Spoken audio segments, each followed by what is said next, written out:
يا مساء الخير والسعادة على أحلى متابعين. معاكم إيناس حسنين. النهاردة الفيديو الجميل بتاعنا المميز، نعمل إزاي طارت الكنافة بكل أنواعها. فكرة جديدة وجميلة، والأنواع المحببة لينا كنافة باللوتس وبالمانجو وبالشوكولاتة، وهنعملها طرطات صغيرة كده جميلة جميلة وشيك في التقديم وجديدة ومميزة، وهنقولها بمقادير مظبوطة جدا جدا جدا.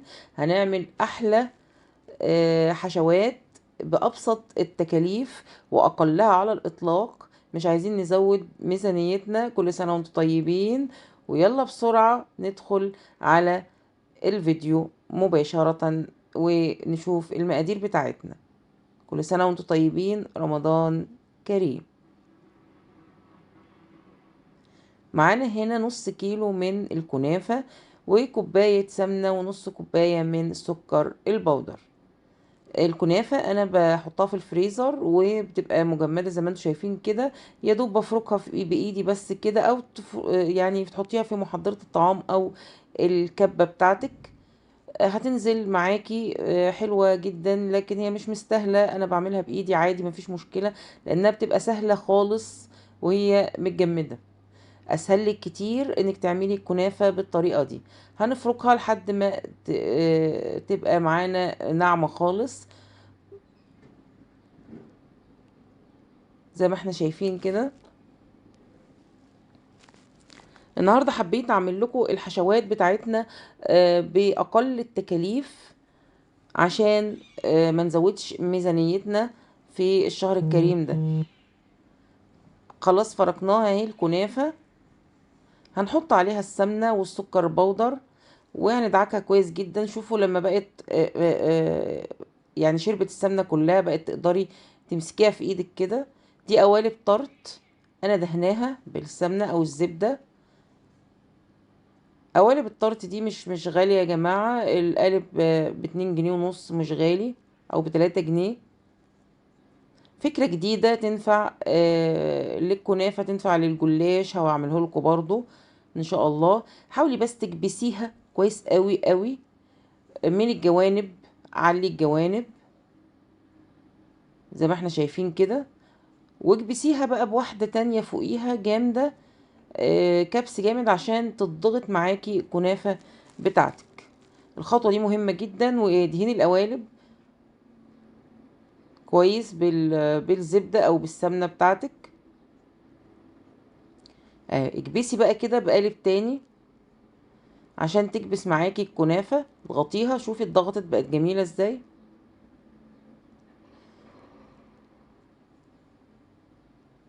نعمل واحدة تانية عشان تشوفيها كويس قوي. هنبتدي نضغطها اهي من الجوانب ومن النص.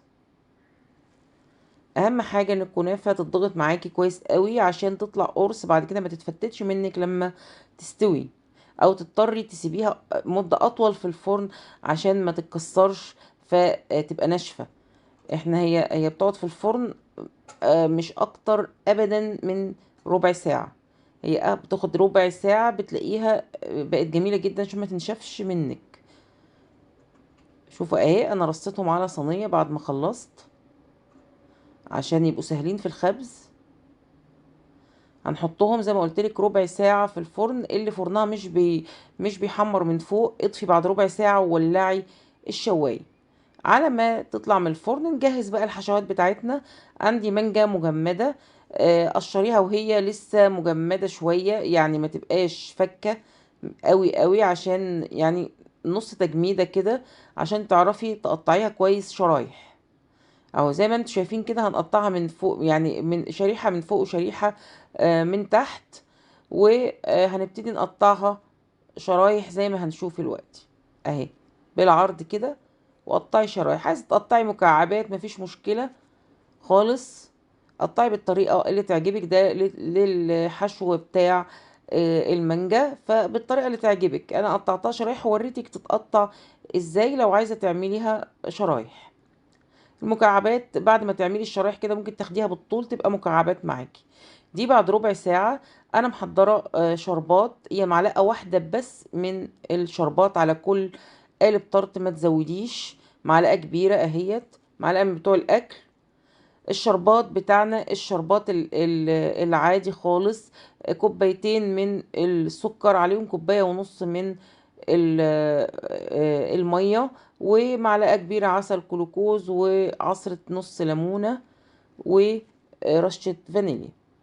هو ده الشربات بتاعنا، بيغلي 10 دقايق بيبقى معانا اهو. ما تزوديش الشربات، هي معلقه واحده زي ما انتم شايفين كده، لان لسه هنحط حشوات. لو سبتيها من غير شربات مش هتديكي التسكيره الحلوه اللي احنا عايزينها. هي مظبوطه جدا بمعلقه الشربات دي. انت بس لو حسيتي ان القلب مش هيطلع معاكي كويس، بمعلقه، ظهر معلقه زي ما انتم شفتوا كده، ظهر معلقه صغيره، وطلعي من الجنب هيطلع معاكي زي الفل اهو. متحاوليش تهبديه كتير عشان تطلعيه غصب، لانه ممكن يتكسر منك. هو بالمعلقه بالراحه خالص، هو مفيش ولا واحده لازقه، هي بس الشربات بيبقى ماسكها شويه في القالب. حاولي توسعي القالب كده زي ما انا بعمل، ومن الجنب طلعي اهي، بتطلع بكل سهوله، مفيش ولا واحده لازقه، لان القوالب مدهونه كويس قوي. جميله جدا جدا جدا، كانت تتاكل كده لوحدها من غير اي حشو. هنجهز حشوه اللوتس. دي معلقه من السكر، على كوبايه من اللبن، كوبايه لبن، عليها معلقه واحده بس من السكر. انا بعمل كميه صغيره، ودي معلقه ونص من النشا متدوبين في 4 معالق لبن. معلقة ونص كبار من النشا متدوبين في 4 معالق كبار لبن، وضفتهم على كوباية اللبن اللي أنا مسكراها بمعلقة سكر، معلقة واحدة، لأني هحط معلقة كبيرة من زبدة اللوتس. أهي دي زبدة اللوتس يا جماعة، هي معلقة واحدة اهي، كبيرة مليانة زي ما انتوا شايفينها كده. أنا صورتها، هي كبيرة مليانة زي ما انتوا شفتوها كده بالظبط، عشان تديك الطعم واللون البيج ده الذهبي. تديكي لون جميل جدا. عايزه تضيفي معلقه قشطه ضيفي، بس انا ما ضفتش في الحشوه دي، لان تكفي قوي قوي معلقه زبده اللوتس. دي هتديكي طعم جميل جدا، احسن ما تحطي الحشوه كامله زبده لوتس. الحشوه كامله زبده لوتس هتكلفك كتير قوي، وهتبقى تقيله قوي وانت بتاكليها، هتبقى تقيله. لكن دي انت ممكن تاكلي منها واحده واتنين، مفيش اي مشكله.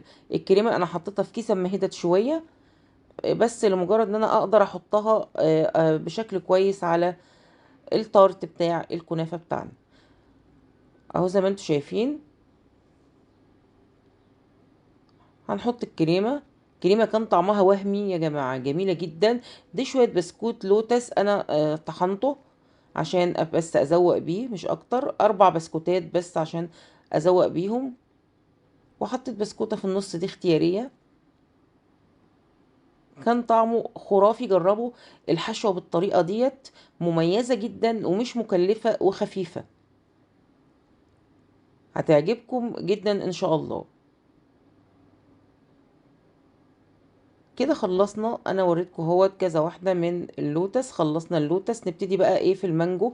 دول كوبايتين من المانجو مضروبين في الخلاط. كوبايتين عصير مانجو بس من غير سكر. كوبايتين بعد ما حطيتهم، يعني دول عصير مانجا بس من غير سكر. كوبايتين من عصير المانجا، حطيت عليهم نص كوبايه من السكر، حطيتهم على النار. لما يغلوا هحط لهم انا مجهزه 3 معالق من النشا متدوبين في ربع كوبايه من اللبن، او ربع كوبايه من عصير المانجا، اللي يريحك. انا كنت حطاهم في ربع كوبايه من عصير المانجا، ما حطيتش لبن خالص على الحشوه دي. ضفت بس، دي اختياريه، معلقه كبيره من القشطه، تديها مذاق رهيب. الحشوه كانت رهيبه، دي اختياريه. قشطة وش اللبن مفيش مشكلة خالص، تستغني عنها خالص. مهلبية المانجا دي تحفة تحفة تحفة في الحشو، وخفيفة برضو زي ما قلت لكم، وبمكونات متوفرة عندنا في البيت. النشا والمانجا لو موجودة تبقى مفيش أي مشكلة. ممكن تغيري المانجا تعمليها فراولة، الفراولة متوفرة بنفس المقادير، يكون كوبايتين عصير فراولة وشوية من شرايح الفراولة، مفيش أي مشكلة في الحشو خالص. برضو حطيتها في كيس، وابتديت احطها على التارت بتاعنا. الكنافة كانت طرية جدا يا جماعة، لاني انا ما سبتهاش في الفرن الا ربع ساعة بس على درجة حرارة 200. ربع ساعة على درجة حرارة 200. زي ما قلتلك اللي فرنه مش بيحمر من فوق تطفي الفرن بعد ربع ساعة وتولعي الشواية 5 دقايق تحمر من فوق. الحشوة بقى اختياري، انا حطيت مانجا الاول وبعدين الكريمة وبعدين حطيت مانجا تاني، مفيش مشكلة خالص في التزيين اختياري، تقدري تسيبيها كده بالكريمة بس مفيش مشكلة. زي ما قلت لكم تقدري تستغني عن حشوة المانجا وتحطي حشوة فراولة متوفرة دلوقتي في السوق لو ما عندكيش مانجا. الشوكولاتة بقى، الشوكولاتة دي عندي 8 كيلو من الشوكولاتة او 125 جرام من الشوكولاتة، هحط عليهم ال 125 جرام دول هيجوا حوالي نص كوباية من الشوكولاتة لما تسيحيها في الميكرويف او على حمام مائي. نص كوباية من الشوكولاتة المذابة، يعني هنحط عليها ربع كوباية من الزبدة المذابة برضو. نص كوباية نحط عليها ربع كوباية من الزبدة وربع كوباية من اللبن الدافي. ربع كوباية من اللبن الدافي وربع كوباية من الزبدة على نص كوباية من الشوكولاتة الخام المذابة، هتديكي الحشوة الرهيبة ديت. انا بستخدم شوكولاتة باللبن، يعني مش شوكولاتة من غير سكر، هي فيها سكر ولبن، بستخدمها وبحشي بيها زي ما انتوا شفتوا كده، واديت رشة بس من الفستق عليها او فراولاية، اي تزيين بقى يعجبك. قلنا المقادير كلها وبكل التفاصيل وبكل التكات والحركات. الكنافة بالطريقة دي في منتهى الجمال، جربوها يا جماعة، شيك وجميلة. والكنافة بالحشوات دي غالية جدا في المحلات، احنا هنعملها بأقل التكاليف. جربوها وقولوا لي رأيكم في الكومنتات، وان شاء الله تعجبكم. رمضان كريم عليكم، اتبسطت جدا وانا معاكم. كانت معاكم ايناس حسنين، واشوفكم في فيديوهات تانية كتير. كل سنة وانتم طيبين وبالصحة والسلامة، يعود عليكم الايام بخير ان شاء الله. السلام عليكم ورحمة الله وبركاته.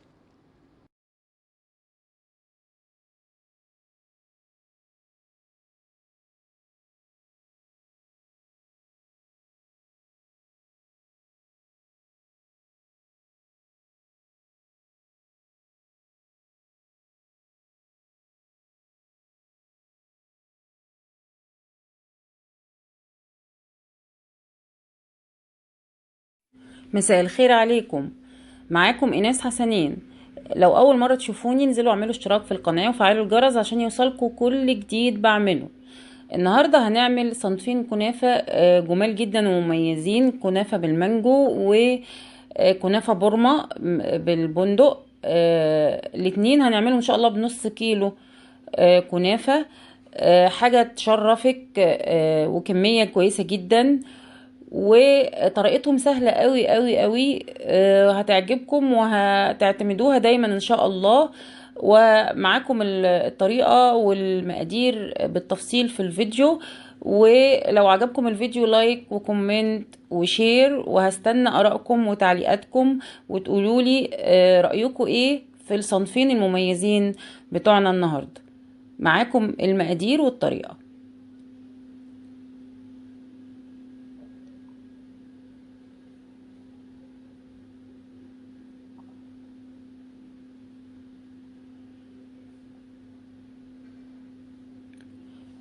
هنا معانا نص كيلو من الكنافة، انا بفرزها في الفريزر وبخرجها افتتها، وحطيت عليها كوباية من السمنة وبحمرها على النار او تحمريها في الفرن براحتك خالص. بس انا بحب احمرها على البوتاجاز. تقلبيها باستمرار، لو هتحمريها كده على البوتاجاز لازم تقفي قدامها ما تسيبيهاش، لانها بتتحمر بسرعة جدا. شربات الكنافة معانا بيبقى تقيل، يعني مش الخفيف، مش زي بتاع البسبوسة. شرباتنا تقيل للكنافة، للنوعين الكنافة اللي احنا هنعملهم. بس الكنافة الترايفل بتبقى شرباتها بتاخد كمية قليلة شوية في الشربات. الترايفل المانجو انا بحب اضرب الكريم شانتيه بعصير المانجا. بعمل كوباية عصير مانجا بدون سكر، وبدوب فيها الكريم شانتيه زي ما انتوا شايفينها كده. بضرب الكريم شانتيه في كوباية عصير مانجا خفيفة. الكنافة بتاعتنا هحط لها شوية شربات وهي سخنة طبعا، وهقلبه كويس جدا، وهبتدي احضر الكاسات بتاعتنا. معايا بيوري مانجا كانت متخزنة طبعا عندي، بطلعها، هي مفتتة، ومقطعة برضو مانجو شرايح للتزيين لوش الكاسة. ده البيوري المانجو، انا ببقى مقطعه المانجو، حاطه عليه شويه بسيط قوي سكر، ومخزناه في الفريزر، طلعته. بنحطه طبقه وطبقه كريم شانتيه اللي احنا عملناه، اللي ضربناه بعصير المانجو، وكنافه تاني. بنعملها طبقات فوق بعضها كده زي ما انتوا شايفين، وبنزين الوش بشرايح من المانجا.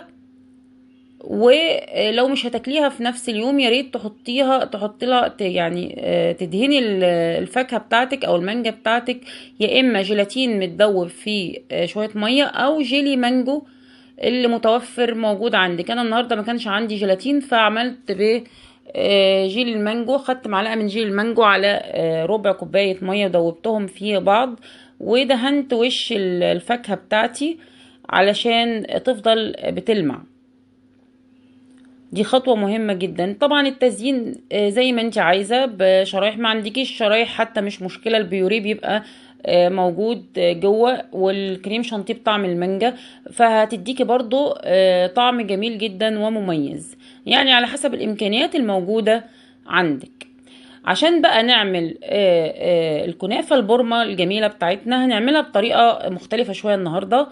ده البندق بتاعي محمص ومقطعاه، بديله معلقتين من الشربات بتاعنا عشان يبقى سهل معايا في العمايل، ما يجريش منك، او يعني يتفكك منك وانتي بتعملي. ودي بقية الكنافة بتاعتي النص كيلو. بنزود لها شربات شوية، معلقة كمان عن الترايفل، ونبتدي نحط ورقة فويل، ونفردها ونسويها كويس جدا على شكل مربع على قد ما نقدر. كل ده وهي سخنة يا جماعة. الكنافة سخنة والشربات بارد، عشان يديكي نتيجة كويسة ان شاء الله، عشان الشربات يتغلى الكنافة كلها وتبقى جميلة بإذن الله وناجحة معاكم. طبعا كمية البندق على حسب ما انتوا عايزين. انا مش بحط بندق كتير، لان انا ولادي بيشلوه، يعني بياكلوا الكنافة من حواليه ويسيبوا البندق، فما بزودش طبعا، بس مجرد نكهة بس كده. انت كمية البندق اللي تحبيها، يعني عايزة تزودي عن كده زودي براحتك طبعا. بنبتدي نلف اهوت زي ما انتوا شايفين، بنفرد ونحط البندق ونبتدي نلف. خلي بالك ان تطلعي الفويل من اللفه زي ما انا بعمل كده، لان لو دخل جوه اللفات جوه الطبقات مش هتعرفي تطلعيه، فتحاولي تطلعيه من اللفات كده زي ما انتوا شايفين، ونبتدي نبرمه كويس جدا، ونبرمه في ورقه تانية، ونحطه في الفريزر ساعتين، او على رف التلاجة بقى. ممكن تعمليه من بالليل وتسيبيه على رف التلاجة لتاني يوم وتقطعيه، يا اما انت لو مستعجله تحطيه ساعتين في الفريزر وتبتدي تخرجيه بس يهدى كده شويه معاكي وتقطعي. انا عن نفسي عملته، حطيته في الفريزر مفيش ساعه تقريبا يعني، لان كنت مستعجله عليه والولاد كانوا عايزين ياكلوه. النص كيلو كنافة ده عمل معانا 5 كاسات ترايفل، والطبق الكنافة البورمة اللي احنا هنشوفه الوقت ده. فطبعا كمية كويسة جدا لو هيجيلك ضيوف، والكاسات اللي انا بعمل فيها كبيرة. لو انت جايلك ضيوف اكتر وما عندكيش غير نص كيلو، ممكن تعملي كاسات صغيرة برضو، هتديكي نتيجة كويسة جدا وشكل جميل. في كاسات بتتباع شفافة كده للتقديم، بلاستيك استخدام مرة واحدة، برضو بتبقى كويسة قوي. فطبعا اللي يريحك، انا قلتلك الكمية اللي انا عملتها من النص كيلو زي ما انتوا شايفينها كده. طبعا متقطع بكل سهولة اهي. بنحتاجها طبعا سكينة حامية عشان تعرفوا تقطعوها، ولو من الفريزر لازم تسيبيها تهدى معاكي شوية. الفيديو النهاردة سهل وبسيط، ويا رب تكونوا استفدتوا بيه اي حاجة، وتقولوا لي رأيكم في الكومنتات. وتعملوا لايك وشير، واللي ما عملش لسه اشتراك في القناة يا ريت يشترك وينورني.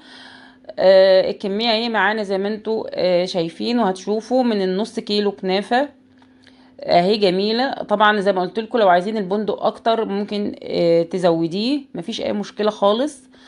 وبالهنا والشفا عليكم، يا ريت تجربوها. وان شاء الله اشوفكم في فيديوهات تانية كتير قريب. دول 3 كاسات بس، لان الولاد اكلوا مني الكاسين وانا بعملهم لسه قبل ما يتلجوا. طبعا ما اقدرش اقول لهم لا. ف انا كنت عامله 5 كاسات من الكميه دي. بالهنا والشفا عليكم، يا رب تعجبكم وتجربوها وتقولوا لي رأيكم. كانوا النوعين جمال جدا وحلوين.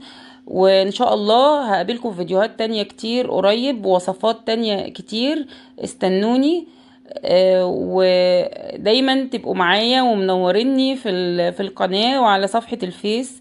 وان شاء الله هحط لكم لينك صفحة الفيس في صندوق الوصف، وهحط لكم لينك الشربات، طريقة الشربات اللي انا عملتها، عشان تبقوا عارفينها وتعملوها زيها بالظبط، وان شاء الله تنجح معاكم وتبقى جميلة وتعجبكم وتقولوا لي انها عجبتكم ان شاء الله. سلام عليكم، كل سنة وانتم طيبين.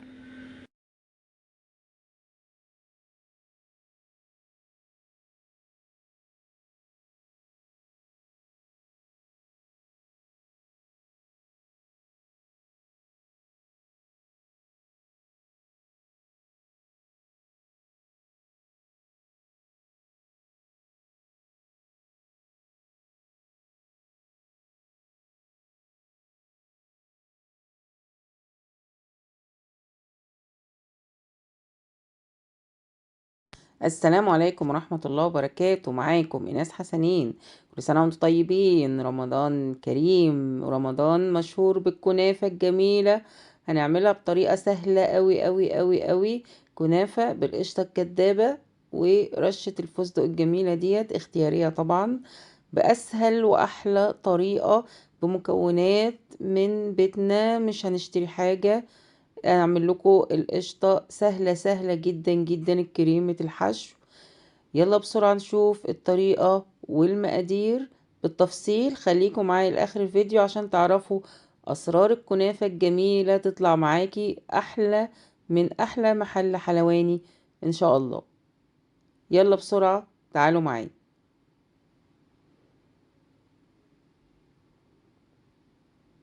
معانا هنا نص كيلو من الكنافة. انا بحب افرزها، هي طالعة من الفريزر اهيت. بتبقى جميلة وناعمة قوي لما بتفرزيها، طالما مش هتعمليها لفائف، لان الصوابع الكنافة بتبقى محتاجة كنافة طازة. لكن الصينية بتبقى احلى بكتير قوي وهي متفرزة. شوفوا بتبقى عامله زي الكنافه الشعر، بودره كده معاكي. ممكن تحطيها في الكبه، انا قصدت اعملها بايدي النهارده عشان تعرفي ان الموضوع سهل جدا. في الكبه مش بياخد دقيقتين، في الكبه بيتفرم على طول. لو انت عايزه تعمليها في الكبه مفيش اي مشكله خالص. معايا نص كيلو من الكنافه وكوبايه من السمنه السايحه، يا ريت تكون سمنه بلدي او خليط من السمنه البلدي والسمنه النباتي زي ما انت عايزه، بس طبعا البلدي بتفرق في الطعم.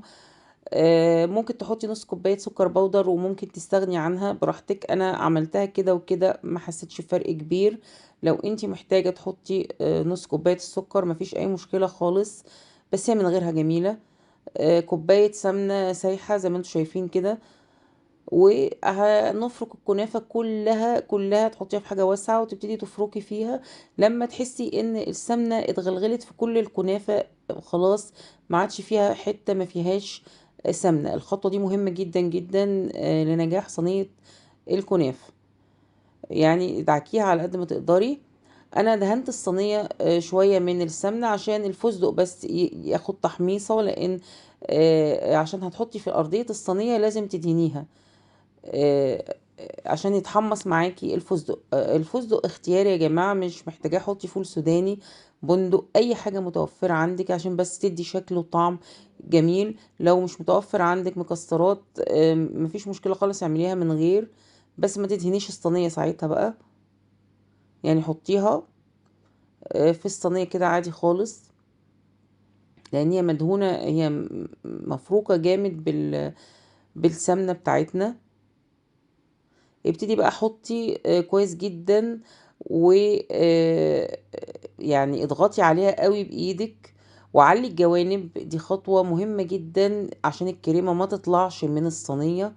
اعملي جوانب للصينية عالية بالكنافة، يعني طلعي الكنافة في الجوانب زي ما هتشوفي دلوقتي. حاولي تحطي الكنافة في كل الجوانب، واعملي لها حرف من الكنافة. طلعي الكنافة على الحرف عشان لما تيجي تحطي الكريمة ما تطلعش منك بره الكنافة ويبقى شكلها مش ظريف. زي ما احنا شايفين كده، هتضغطي عليها جامد جدا وتطلعي جوانب زي ما قلنا، عشان دي خطوة مهمة جدا جدا. زي ما احنا شايفين كده. وبعدين هجيب صينية تانية فاضية، اضغط بيها على الكنافة خالص عشان تضغط معاكي. الكنافة لازم تضغطيها قوي تبقى قرص حلو معاكي. شوفي الصينية، تبتدي تضغطي بقى قوي قوي عشان تتساوى معاكي وتبقى جميلة جدا. شوفوا ضغطة الصينية دي مهمة جدا يا جماعة. الكريمة بتاعتنا بقى، كوبايتين من اللبن، عليهم نص كوباية سكر، وهسيبهم لما يغلوا على النار. انا بعمل بكوبايات المعيارية، كوبايتين من المعياريين لبن عليهم نص كوباية من السكر، وبكون مدوبة 3 معالق كبار مليانين من النشا في ربع كوباية مية. زي ما انتم شايفين كده 3 معالق كبار من معالق الاكل مليانين نشا، ومدوباهم في ربع كوباية من اللبن. وبعدين بحطهم اول ما اللبن يغلي عندنا على النار، بحط الخليط ده واقلب. اضافة بقى معلقتين كبار من القشطة البلدي او قشطة وش اللبن زي ما انت عايزة، دي اضافة اختيارية بحطها للقشطة بتاعتنا او القشطة الكدابة زي ما بيقولوا. بحطها لها اضافة بتديها طعم جميل جدا. ما عندكيش حطي رشة فانيليا هتدي طعم، نقطتين مية ورد، اللي يعجبك النكهة اللي تعجبك. قشطة وش اللبن بتبقى متوفرة عندنا كلنا، تحطيها ما فيهاش اي مشكلة خالص، معلقتين كبار كده او 3. وهنحط الكريمة في النص. حاولي ما توديهاش عند اخر الصينية، يعني الحروف ما تبقاش ما تخرجش الكريمة من الحروف العالية اللي انت عملتيها. زي ما احنا شايفين كده، وسويها على قد ما تقدري. وهنبتدي نحط بقية الكنافة بتاعتنا. شوفوا انا الكريمة ما وصلتش للاخر زي ما انتم شايفين اهو، علشان ما تطلعش. انا لما اجي احط الكنافة في الجوانب اللي تحت يبقى مع اللي فوق، ما تطلعش خالص الكريمة من الصينية. هنشبك الجزء اللي فوق هنضغط عليه من الجوانب، بلاش تضغطي قوي جامد من النص بقى عشان الكريمة ما تطلعش، يعني بالراحة كده من النص. لكن الجوانب حطي فيها كنافة كويس جدا، وظبطي الجوانب قوي عشان ما تبقاش مفتحة معاكي. لكن من النص ما تضغطيش من النص قوي عشان الكريمة ما تدخلش من ايدك في على الجوانب اكتر. يعني وانت بتحطي الكنافة من النص ما تضغطيش قوي، يعني بالراحة كده من النص، بس الجوانب اضغطيها حلو عشان الكريمة ما تطلعش وتطلع صينية الكنافة حتة واحدة معاكي. شوفوا اهي بقت جميلة جدا. هتدخل على فرن، في فرن على درجة حرارة 200، بتاخد حوالي تلت ساعة او نص ساعة ل5 دقايق، 25 دقيقة. وبتخرج تسقيها بشربات متوسط، كوبايتين سكر مع كوباية ونص من المية، بتسيبيهم يغلوا مع عصرة ليمونة ومعلقتين كبار عسل جلوكوز.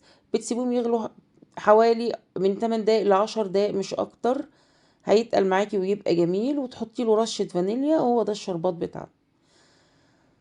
الكمية دي بتاخد الصينية دي مقاس 28 يا جماعة. بتقلبيها بقى بكل بساطة وسهولة، بس هو الموبايل فصل مني وانا بقلبها، ما خدتش بالي انها ما اتصورتش، بس هي اهي قدامكم جميلة بألف هنا عليكم. الطريقة ديت خطيرة جدا في الكنافة، وجربوها وقولوا لي رأيكم. شايفين الجمال؟ لونها رائع وجميل، مش حاطين لون برتقاني ولا حاجة خالص، هي طالعة جميلة كده باللون البرتقاني الجميل ده. ما بحطش الوان، ما بستخدمش الوان صناعية خالص. في الوان عادية مش مضرة، بس انا مش بحبها في الكنافة. هي التحميرة الحلوة بتاعت الكنافة بتديها اللون اللي انتوا شايفينه الجميل ده. الفيديو بسيط وسهل، نفذوا الكنافة بالطريقة دي وقولوا لي رأيكم في الكومنتات. وكل سنة وانتم طيبين، رمضان كريم علينا. كانت معاكم إيناس حسنين، اتبسطت جدا جدا وانا معاكم، وهقابلكم في فيديوهات تانية كتير مع أصناف جميلة جميلة في رمضان إن شاء الله وبعد رمضان. واتبسطت قوي قوي معاكم، وبالهنا والشفا. الكنافة الجميلة الخطيرة ديت بألف هنا عليكم، والسلام عليكم ورحمة الله وبركاته.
السلام عليكم ورحمة الله وبركاته. معاكم إيناس حسنين.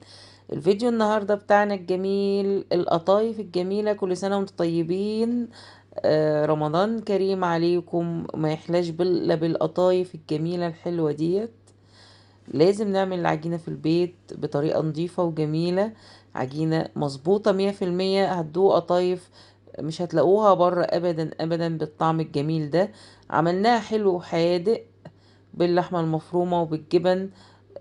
جميلة وهشة ازاي من جوه، خطيرة. طعم مميز للقطايف، مش زي بتاعت بره ابدا. هتعمليها بنظافة وجودة جميلة، مقرمشة جدا وهشة خالص من جوه. شايفين الجمال؟ عملنا مهرجان النهاردة حلو وحادق، وهنشوف طريقته بالتفصيل والمقادير بتاعتنا الجميلة المظبوطة 100%. هتطلع لكم أحسن نوع قطايف إن شاء الله. تجربوه بالطريقة ديت ويعجبكم وتنفذوه وتقولوا لي رأيكم في الكومنتات. معانا هنا 3 كوبايات من الدقيق، وكوباية من سميد البسبوسة العادي اللي بنعمل بيه البسبوسة السايب من عند العطار، معلقتين كبار من السكر ومعلقة خميرة ونص معلقة بيكنج باودر وربع معلقة بيكنج صودا، ربع معلقة صغيرة بيكنج صودا ومعلقة من الخميرة ونص معلقة من البيكنج باودر. معايا مية على قد الدقيق، يعني هما كلهم على بعض 4 كوبايات، معايا 4 كوبايات من المية. معايا 3 دقيق وواحدة سميد، يبقوا 4 وعليهم 4 كوبايات من المية. بس لو لقيتي الخليط بيبقى سميك معاكي وانت بتحمري، ممكن تضيفي مية تاني، يعني ما تخليش الخليط يتقل منك لانه بيخمر وانت بتحمري. والقطايف يا جماعة ما تسيبيهاش تخمر اكتر من 10 دقايق، لانها تديكي نتيجة احسن لو عملتيها على طول. 10 دقايق بس او ربع ساعة بالكتير ترتاح معاكي، وتبتدي تسخني الجريل. تحطيه دقيقتين 3 على النار على الاقل على ما يسخن قوي، وبعدين تحطي القطايف. شوفوا ابتدت تفرغ معاكي على طول ازاي، جميلة جدا ومن تحت جميلة جدا، وعاملة الحرف المميز اللي بيتعمل من بره، اللي بيجي من بره بيبقى الحرف بتاع القطايف ابيض، و من جوه واخد لون. العجينة كده مظبوطة جدا. لو العجينة لقيتيها تقلت وانتي بتحمري، زودي مية، مفيش اي مشكلة، بتزودي لحد نص كوباية كمان. بس زودي بالراحة، يعني زودي ربع كوباية وشوفي السمك. شايفين الجمال؟ لقيتي السمك بقى مظبوط، خلاص ما تزوديش تاني. ده لو تقلت منك، لو خمرت قوي وانتي بتحمري. شايفين من تحت جميلة ازاي؟ العجينة بالمقادير دي مظبوطة جدا يا جماعة. الجريل لازم يكون سخن من دقيقتين ل3 دقايق. تسخني الجريل وبعدين على نار عالية، وبعدين تهدي النار تبقى متوسطة مش هادية. نار متوسطة، لا عالية ولا هادية، عشان تديكي نتيجة الصح. وياريت طبعا جريل يكون غير لاصق. شايفين من تحت جميلة ازاي؟ المقادير دي مظبوطة جدا. انا عملت كبير وصغير، عملت كذا حجم. عملت الكبيرة دي عشان احشيها جبن، عشان تاخد شوية من الجبنة معانا. وعملنا حلو برضو، مفيش هنعملها بكل الاشكال. شايفين جميلة ازاي؟ القطايف الحلوة يا جماعة الشربات بتاعها بيبقى تقيل. يعني تحطي كوبايتين سكر على كوباية واحدة بس من المية، ومعلقة عسل كلوكوز وعصرة ليمونة، وتسيبيهم يغلوا حوالي 8 دقايق، من 8 ل 10 دقايق بالكتير. الحشوات بقى على حسب ما انت عايزة. انا حشيت لحمة مفرومة وجبنة موزاريلا، وحشيت جبنة بيضة وجبنة شيدر وجبنة رومي، وحشيت طبعا الحلو زبيب وجوزة هند وبندق. ما تحطيش على حشوة القطايف المسكرة سكر.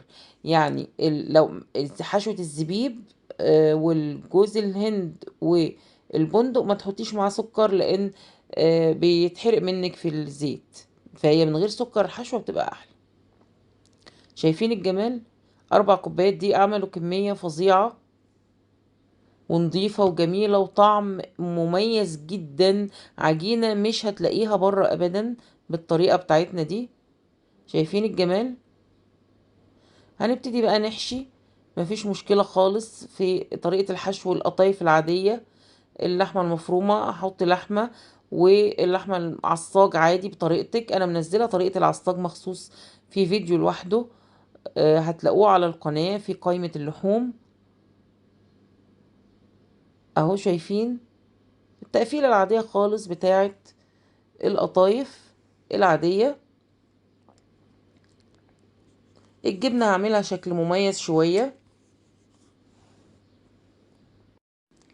قفليها كويس وسيبيها. ممكن تتفرز كده يا جماعة، مفيش مشكلة خالص. ممكن تفرزي القطايف عادي، بس تفرزيها وهي محشية. يعني تحشيها وتقفليها كويس جدا وتعينيها في اطباق وتغطيها، مفيش اي مشكلة، وتيجي على التحمير عادي. حشوة الجبنة انا حطيت جبنة بيضة وشيدر ورومي وموزاريلا. عملت تشكيلة وفلفل احمر براحتك خالص في الحشوة، وقفلتها بالثلاث جوانب زي ما انتم شايفين كده. بس مجرد تغيير في الشكل عادي. ممكن تقفليها، عملتها مرة تانية مقفولة خالص زي اللحمة، مفيش اي مشكلة. ويا اما تحطيها تحت الشواية، يعني بدهن بس من بره بالسمنة واحطها تحت الشواية.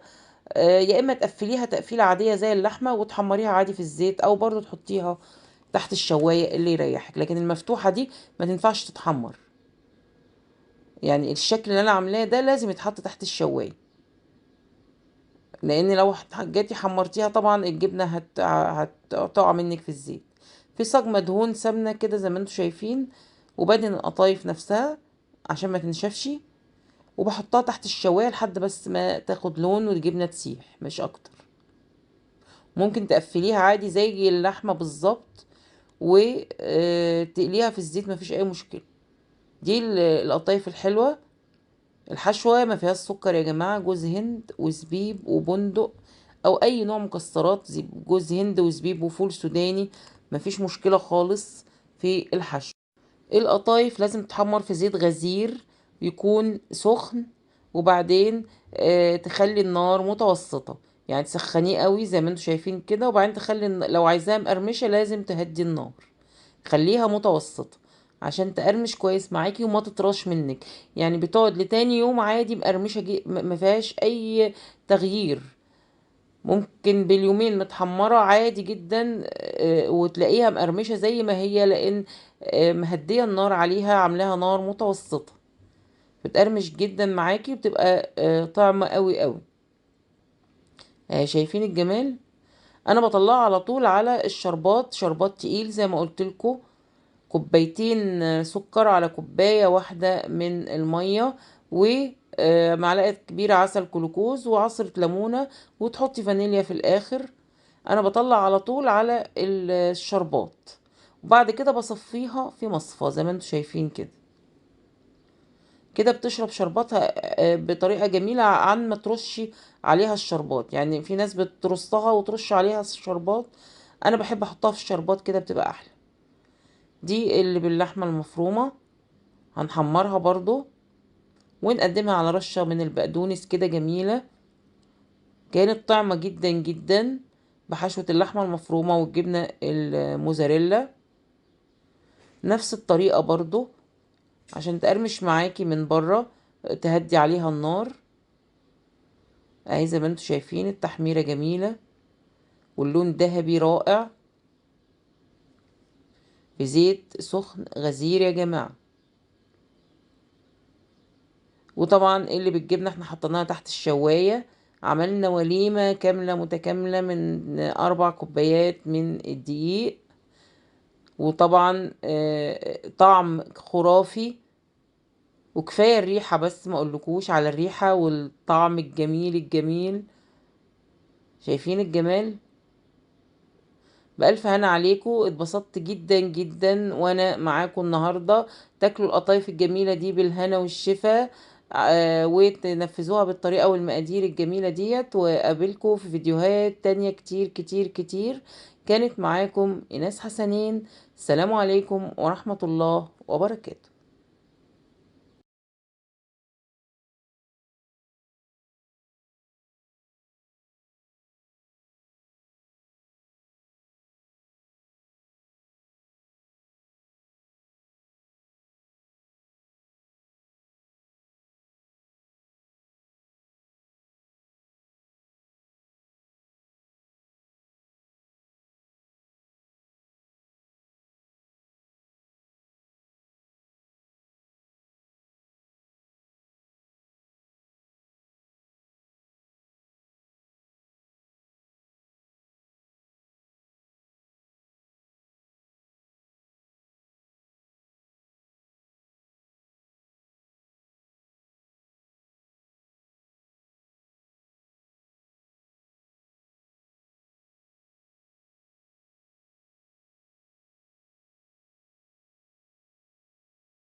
مساء الخير عليكم، معاكم إيناس حسنين.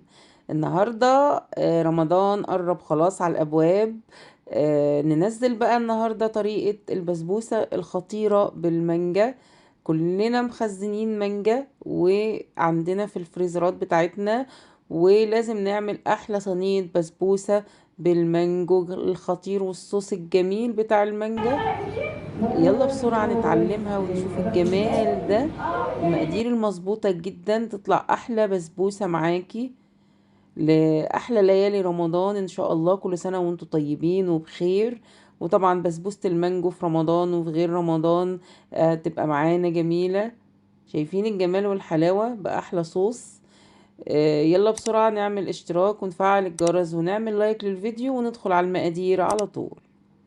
معانا 2.5 كوباية من سميد البسبوسة، السميد السايب، عليهم ربع كوباية، ربع معلقة من البيكنج باودر، ومعايا نص كوباية من العسل الأبيض، ونص كوباية من السمن البلدي، ونص كوباية من بيوري المانجو، ونص كوباية من السكر.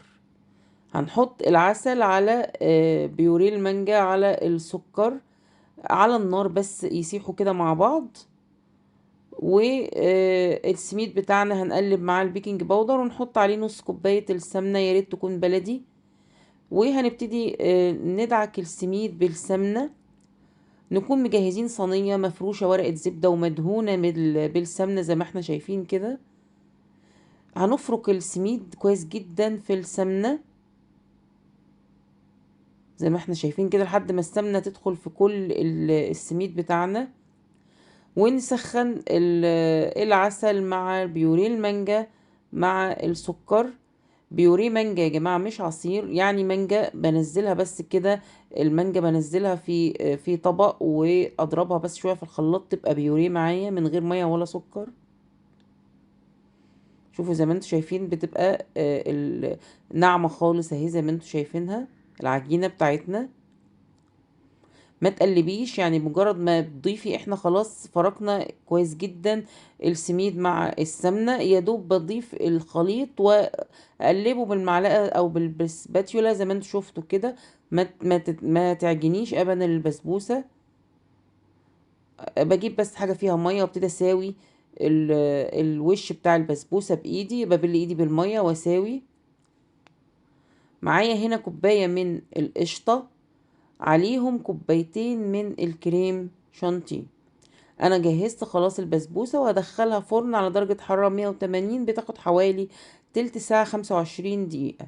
في الوقت ده بجيب كوباية من القشطة معاهم كوبايتين من الكريم شانتيه، اقلبهم بس في بعض كده، وده يبقى معانا اللي هزوق بيه البسبوسة.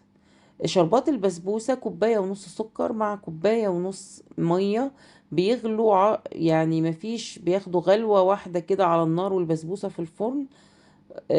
بتطلع الشربات سخن مغلي والبسبوسة سخنة جدا من الفرن. نحطهم على بعض ونغطي بسرعة لحد ما، ونسيبها لحد ما تشرب الشربات بتاعها، ونبتدي نقلبها عادي اهو طبق وعليه آه، مفروش، كيس تلاجة مفتوح اهو. نبتدي نقلبها بكل بساطة، نرجع نقلبها تاني في الطبق عشان ترجع على وشها تاني. مفيش اي مشكلة خالص، الطريقة سهلة جدا في القلب. شايفين الجمال والحلاوة؟ بس طبعا لازم تهدى بس معاكي 10 دقايق، سيبيها تهدى وتشرب الشربات بتاعها بس ما تبردش. وابتدي اقلبيها على طول وهي سخنة، بس بعد ما تهدى سيبيها تهدى 10 دقايق وزينيها زي ما انت عايزة بقى. زينت بالكريم شانتيه اللي عليه القشطة وشوية من صوص المانجو.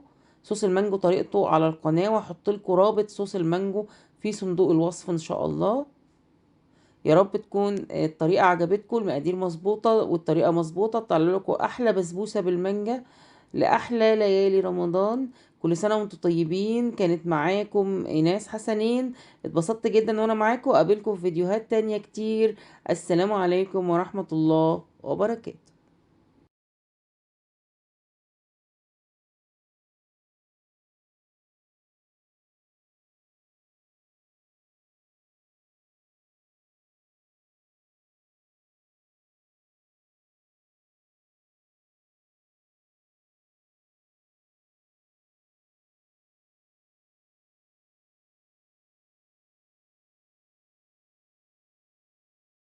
مساء الخير عليكم. معاكم ايناس حسنين. لو اول مرة تشوفوني انزلوا اعملوا اشتراك في القناة وفعلوا الجرس عشان يوصلكم كل جديد. كل سنة وانتم طيبين. احلى كنافة بالكريمة معانا، احسن من احسن حلواني، وان شاء الله هتعجبكم وتنفذوها وتقولوا لي رأيكم في الكومنتات. الكنافة بالطريقة دي سهلة جدا وبسيطة، وأي حد ما بيعرفش يعمل إن شاء الله هيعرف يعملها بطريقة احترافية بإذن الله. مبدئيا أنا بجيب الكنافة وبحطها في الفريزر وبطلعها وهي متجمدة، أفتتها بإيديا بتبقى عاملة زي الكنافة الشعر بالظبط.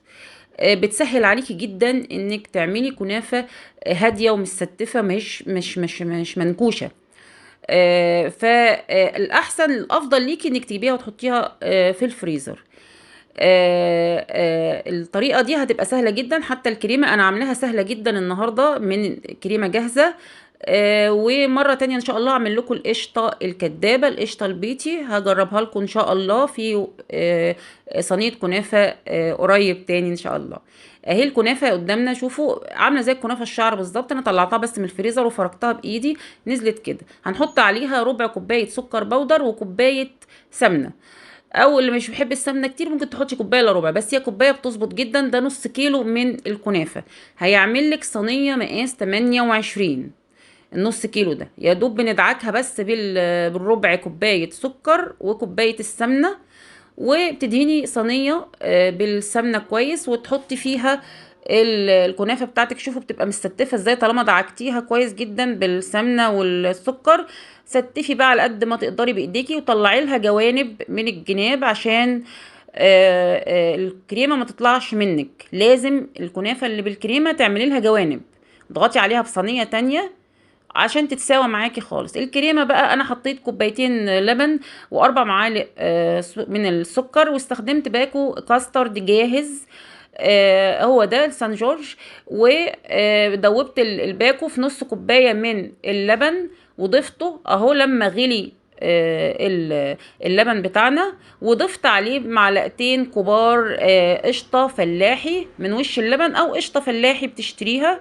الكريمه كده بالطريقه دي جميله جدا يا جماعه. اللي ما بيعرفش يعمل كريمه خالص هيعملها بكل سهوله، لان طريقه الكريمه دي مكتوبه على الكيس اللي انا وريته لكم.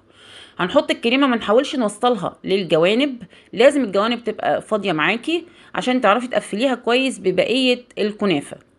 اهي بنفردها كويس ونحط بس بقيه الكنافه ونستفها بايدينا ضغطه خفيفه جدا، وحاولي تملي كل الفراغات وتقفلي من الجوانب كويس جدا.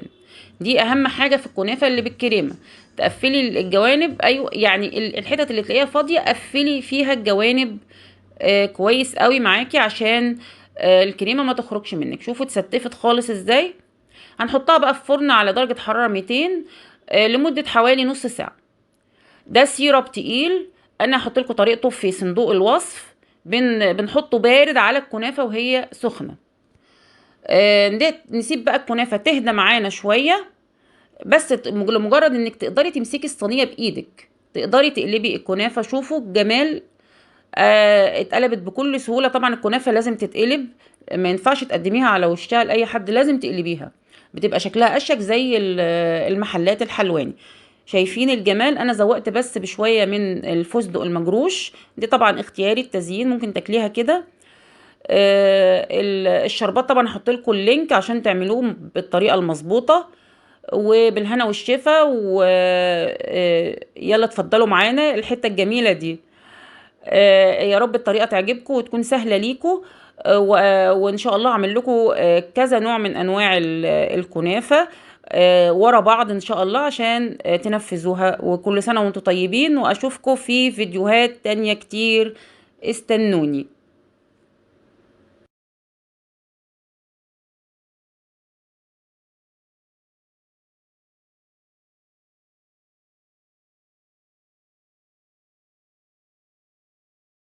مساء الخير عليكم، معاكم ايناس حسنين. لو اول مره تشوفوني انزلوا اعملوا اشتراك في القناه وفعلوا الجرس عشان يوصلكم كل جديد بعمله. ما تنسوش اللايك للفيديو، عايزين نوصل الفيديو ده لاعلى لايكات، لاعلى عدد من اللايكات. وانتظروني في فيديوهات كتير جايه ان شاء الله.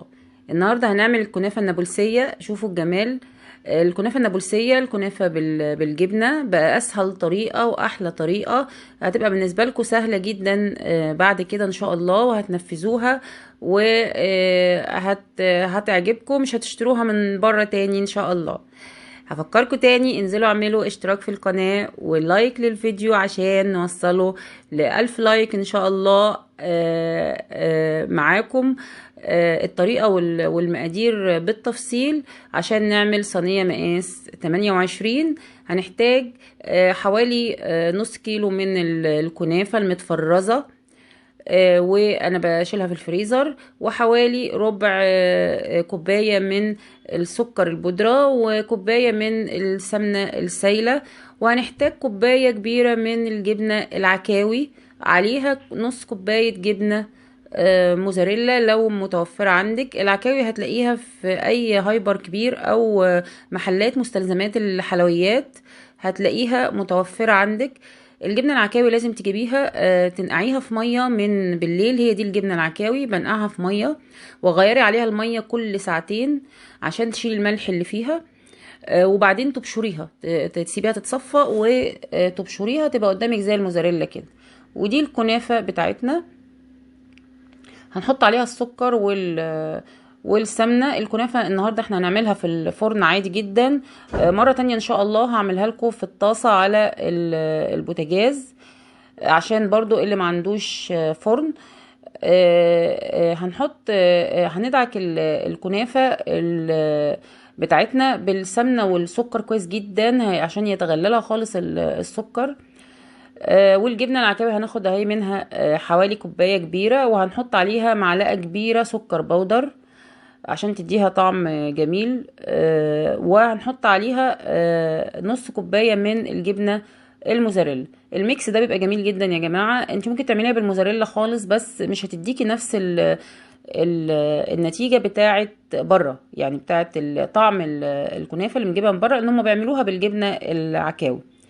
طبعا هنحطها في صينية مدهونة كويس جدا، طبقة كبيرة سمنة بالجوانب بتاعتها، لازم الجوانب كمان تكون مدهونة. وهنحط الكنافة بتاعتنا ونعمل لها حواف من الأجناب، نطلع لها حواف عشان الجبنة ما تطلعش مننا.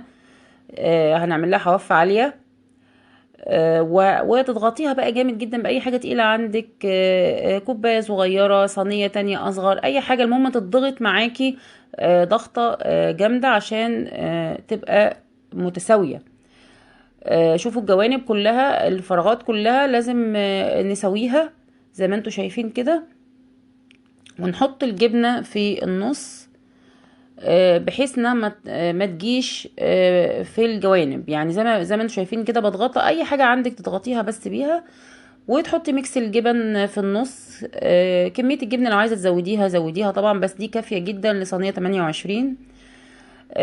نص كيلو الكنافه ما خلصش على فكره في الصينيه ديت، هي اخدت حوالي 400 جرام من الميكس الكنافه اللي معايا، والباقي باقي الكنافه انا بعينه في كيس عادي جدا في الفريزر، وبرجع استخدمه تاني وهو محطوط عليه السكر والسمنه. تقفليها بقى كويس جدا. والجوانب يا جماعه هرجع تاني اقول، الجوانب لازم تتقفل كويس قوي عشان الجبنه ما تخرجش منك. هنقفلها كويس بقى ونضغطها ضغطه خفيفه بايدنا، واول ما هنخبزها في فرن على درجه حراره 200 على ارضيه الفرن يا جماعه، على الصاجه بتاعه الفرن من تحت. اللي فرنه مش بيولع من فوق ومن تحت، هحطها على الصاجه من تحت عشان تاخد لون بسرعه من تحت. اول ما تلاقي الجوانب بتاعتك احمرت هتطلعيها تحطيها تحت الشوايه، بحيث ما تاخدش معاكي اكتر من ربع ساعه في الفرن عشان الجبنه ما تشدش. تاني يا جماعة، تحطوها على الصاجة من تحت، اول ما الجوانب تاخد لون تطلعوها تحطوها تحت الشواية. اول ما خرجت انا سقيتها بالشربات، الشربات مقاديره معروفة، هحط لكم لينك الحلقة بتاعة الشربات في صندوق الوصف. معانا اهيت اول ما طلعت من الفرن، طبعا قلبتها وهي سخنه، فكانت لسه بتشرب الشربات بتاعها. لازم تقلبيها وهي سخنه، ولازم تتاكل وهي سخنه عشان الجبنه بتاعتك تبقى بتشد وحلوه معاكي. شوفوا الجمال، شوفوا الجمال والحلاوة، كانت خطيرة جدا يا جماعة. جربوها بالطريقة ديت ويا رب تعجبكم، ويكون الفيديو استفدتوا بيه حاجة. وهستناكم ان شاء الله في فيديوهات تانية كتير. انتظروني وهتوحشوني لحد ما اشوفكم تاني ان شاء الله. بالهنا والشفا. شوفوا الجمال، الحتة دي مني ليكم، بالهنا والشفا عليكم. واشوفكم قريب. السلام عليكم ورحمة الله وبركاته.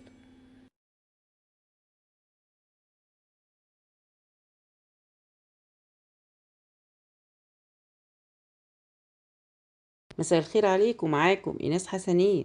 فيديو النهاردة الجميل البسيط، ازاي نعمل من نص كيلو كنافة احلى صينية كنافة نوعين نرضي جميع الاذواق. بنص كيلو كنافة هنعمل صينية ميكس بين المكسرات والقشطة الدايبة الكدابة اللي مش هتكلفنا حاجة خالص.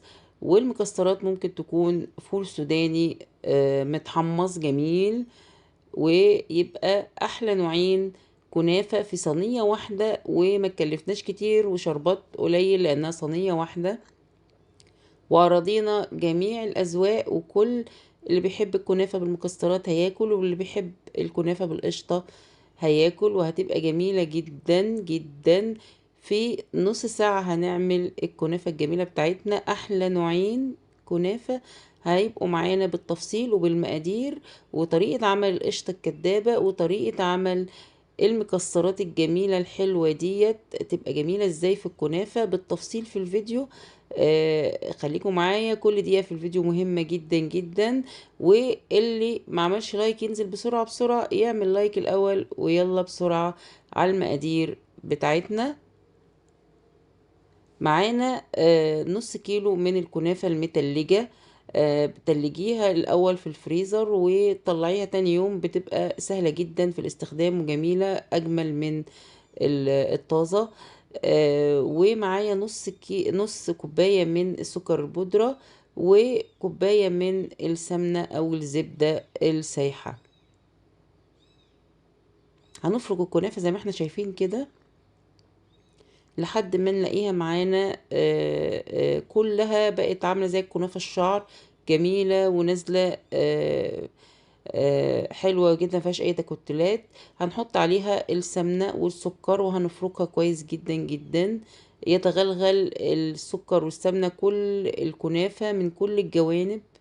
هتبقى معانا جميلة جدا، دلوقتي هتشوفوها تدعك كويس قوي قوي قوي. خلاص هي السمنة دخلت فيها كلها، والسمنة والسكر.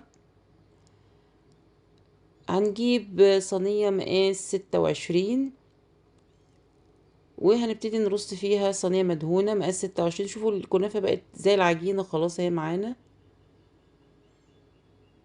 صينية مقاس 26 يا جماعة هتاخد الكم ده كويس جدا وهتظبط معاكي.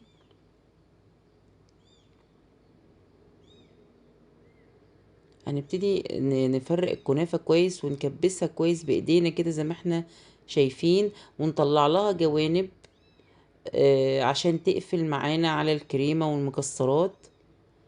طلعي لها احرف كده زي ما انتوا شايفين، زي ما انا بعمل كده. وطبعا صواني الكنافة لازم تكون حيطتها رقيقة زي ما انتوا شايفين كده، ما تكونش صواني من العالية. لازم تكون الصينية دي عشان تظبط معاكي الكنافة. هتجيبي بقى صينية اصغر وتكبسيها كده زي ما احنا شايفين، تكبسي قوي عليها عشان تبقى معاكي متسوية كويس. هنعمل بقى الكريمة. معانا كوباية واحدة من اللبن، ودولت مع معلقة كبيرة من النشا مليانة، ومعلقتين من السكر. كوباية واحدة من اللبن، ومعلقة كبيرة مليانة من النشا، ومعلقتين كبار من السكر. وهندوبهم. انا حطيتهم على البارد، وبعدين حطيت النار اهيت، ولعت النار. هعمل احلى قشطة كدابة هتشوفوها دلوقتي حالا. احنا مكلفناش حاجة، هي ربطت معانا المهلبية بتاعتنا. هحط عليها معلقتين بس من القشطة البلدي اهي، او قشطة وش اللبن لو متوفرة عندك، اللي انتي بتحوشيها من اللبن الفلاحي. انا ما كانش عندي فاستخدمت القشطة البلدي العادية، شرياها يعني. اهي بقت جميلة جميلة جميلة، احلى احلى كريمة. معانا هنا شوية مكسرات وزبيب. لو مفيش مكسرات طبعا متحمصة، بندق ولوز وزبيب. مفيش فول سوداني محمص يا جماعة هيبقى جميل جدا. حطيت عليه معلقتين من الشربات التقيل او عسل الكلوكوز زي ما يعجبك، اللي متوفر عندك. شربات تقيل، انا حطيت شربات تقيل او عسل نحل، معلقتين عسل نحل او معلقتين عسل كلوكوز او شربات تقيل. طبعا لو هتستخدمي عسل النحل لازم يكون عسل نحل تقيل وحلو. فالشربات متوفر عندنا بتاع الحلويات، فممكن تستخدمي الشربات احسن، الشربات التقيل. زي ما انتم شايفين حطيت المكسرات في نص من الصينية وستفتها كويس، وحطيت القشطة في النص التاني وستفتها برضو كويس قوي. الفراغات تمليها برضو عشان ما يبقاش في حاجة ما فيهاش حشو، وستفيها حلو جدا زي ما انتم شايفين. وهنبتدي نرص الكنافة تاني فوقيها بكل بساطة. الصينية ما تاخدش في ايدك نص ساعة، ونص ساعة في الفرن يبقى الموضوع منتهي. احلى نوعين كنافة مع بعض في صينية واحدة بأسهل طريقة، ورضينا كل العيلة. كل اللي بيحب الكنافة هيعجب بالكنافة الجميلة ديت، الميكس الجميل اللي احنا عملناه. ابتدي ستفي الكنافة زي ما احنا شايفين كده، وقفلي كل الفراغات، وقفلي من الجوانب كويس جدا عشان القشطة ما تطلعش منها. اهو زي ما انتوا شايفين كده. طبعا ما تتكيش جامد على الجزء اللي فيه كريمة عشان ما تطلعش من الكنافة. او كل في اي فراغ انت شايفاه بتستفيه وتحطي فيه شوية من الكنافة. الكنافة دي هتدخل على فرن على 200 درجة حرارة، 200، بتقعد حوالي نص ساعة. لو الفرن بتاعك مش بيشتغل من فوق مع من تحت، يبقى هتطفي الفرن وتشغلي شوية بس من فوق تحمر. انا الفرن بتاعي بيشتغل مع بعضه فبشغله نص ساعة. ما تسيبيهاش اكتر من كده في الفرن لو فرنك ما بيشتغلش من فوق. الملحوظة دي مهمة جدا عشان ما تنشفش منك. اكتر من نص ساعة ما تسيبيهاش. نص ساعة واطفي الفرن وشغلي الشواية تحمر لو انت فرنك ما بيولعش مع بعضه. دي نص ساعة الفرن بيولع مع بعضه يا جماعة. السيرب 3 كوبايات من السكر على كوبايتين من المية، عليهم معلقة من عسل الجلوكوز كبيرة، ونص ليمونة، ويبقى معاكي السيرب. انا منزله السيرب في فيديو لوحده، شوفوه لو عايزينه. بس هي دي المقادير اللي عملتها. الصينية دي بتاخد كده 3 كوبايات من الشربات، 3 كوبايات من السكر على كوبايتين مية، ومعلقة كبيرة من عسل الجلوكوز، وعصرة ليمونة، وشوية فانيليا في الآخر.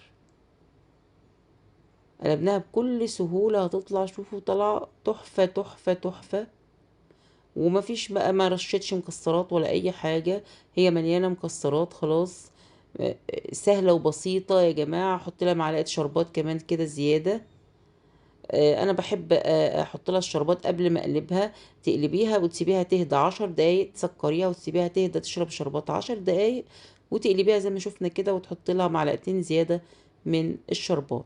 ما تسيبيهاش كتير قبل ما تقلبيها، بالكتير ربع ساعة وتقلبيها، عشان الشربات هيخليها تلزق في الصينية مش هتعرفي تقلبيها. ربع ساعة تهدى بس واقلبيها على طول. شايفين الجمال والحلاوة؟ احلى كنافة تاكليها. الكنافة يا جماعة لما تقلبيها غطيها عشان ما تنشفش منك. ما تسيبهاش مكشوفة ابدا الكنافة عشان تفضل طرية وجميلة. ادي النوع الاولاني اللي بالمكسرات، وادي النوع التاني اللي بالقشطة. احلى نوعين كنافة في صينية واحدة باسهل طريقة واسرع طريقة. بسرعة بسرعة جدا عملنا صينيتين كنافة يعتبروا في صينية واحدة. قللنا التكاليف، قللنا الشربات وشربات واحد. رضينا كل الناس وأكلناهم كل أنواع الكنافة في صينية واحدة بسهولة. لو اتبعتي الخطوات هتطلع معاكي جميلة كده. كانت طعمة جدا وتحفة في الأكل. يلا بسرعة جربوها بالطريقة ديت، وقولولي رأيكم في الكومنتات، وإن شاء الله تعجبكم وتعملوها وتقولولي إنها حلوة. اتبسطت جدا وانا معاكم، وكانت معاكم ايناس حسنين. واشوفكم في فيديوهات تانية كتير. سلام عليكم ورحمة الله وبركاته.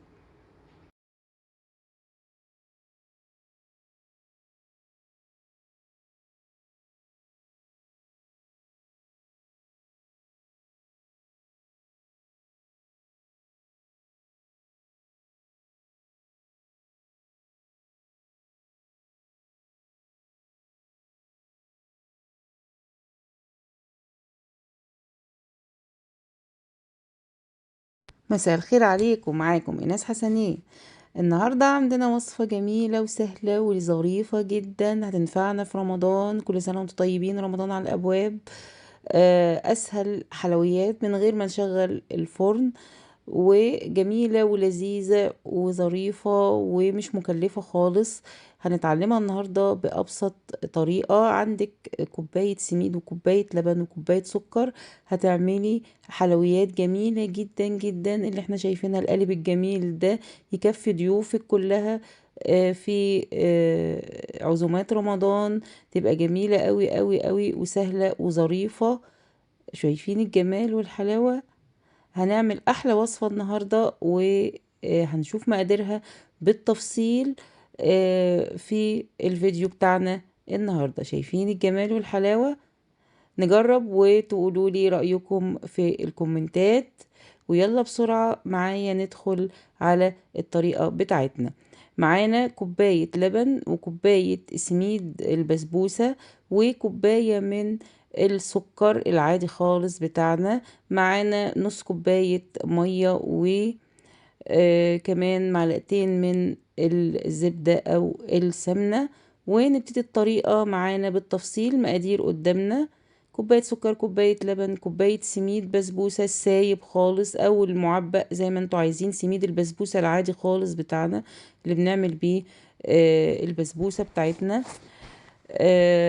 ونص كوباية مية، مش هنستخدمها كلها، من ربع لنص كوباية مية. وهنشوف معانا كوبايتين اهوت معلقتين من الزبدة او السمنة في طاسة على النار يسيحوا يسخنوا. هنحط فيهم كوباية السكر وكوباية السميد، وهنقلب كده على نار متوسطة يا جماعة، مش نار عالية. اهي النار انا وريتها لكم متوسطة. هنفضل نقلب في السميد مع السكر لحد ما يدوبوا خالص خالص، والسميد بتاعنا ياخد لون غامق ويستوي تماما، لان احنا مش هنحطه في الفرن خلاص. انا بسوي السميد كده على النار. ما تسيبيش طبعا التقليب خالص عشان ما يتحرقش منك. والنار متوسطة زي ما وريتك. شوفوا بقت جميلة ازاي. هنضيف كوباية اللبن بتاعتنا. ما تخافوش، هي هتجمد منكم شوية بس ما تخافوش. هتفضلي قلبي لحد ما تفك تاني زي ما شفنا اهوت. وهيبتدي يشرب اللبن كله ويستوي معانا. ونضيف بقى المية بتاعتنا، نخففه لحد ما يبقى عجينة حلوة كده معانا.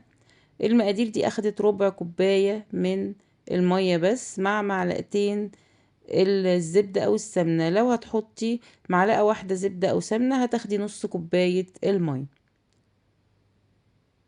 في قالب بقى هوت معانا، قالب بايركس او قالب تيفال زي ما انتوا عايزين. اي قالب متوفر عندكم هتفردوه وتسووه كويس بالسباتيولا وسيبيه يبهدى خالص خالص. ومعانا هنا في حلة تانية كوبايتين من اللبن، ومعاهم معلقتين كبار من السكر مليانين على النار. وبكون مدوبة معلقتين كبار من النشا في ربع كوباية من اللبن، وبضيفهم عليه لما اللبن بس يسخن معايا. هضيفهم عليه اهو زي ما احنا شايفين.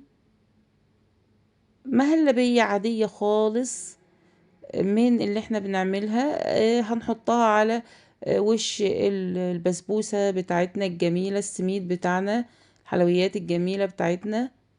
وهنفردها بس يكون السميد بتاعنا بارد خالص. هنحط اهو المهلبية بتاعتنا، وتحاولي تنضفي بقى القالب كده وتسيبيها في التلاجة نص ساعة تهدى معاكي. وزينيها بقى بالمكسرات. خلصت معانا، ما بتاخدش ساعة زمن. لو جايلك ضيوف قبل فطار رمضان مش بتاخد وقت خالص، بس المهلبية تسقع معاكي مش اكتر. والسميد عشان تبرديه حطيه على رف التلاجة يبرد معاكي سريع جدا جدا. حلويات جميلة، يلا اعملوها في فطار رمضان او في اي يوم تاني. جميل. ويا رب تكون الفيديو عجبكم ويكون خفيف عليكم وسريع ومش مكلف. وكل سنة وانتم طيبين، واشوفكم في فيديوهات تانية كتير كتير كتير. السلام عليكم ورحمة الله وبركاته.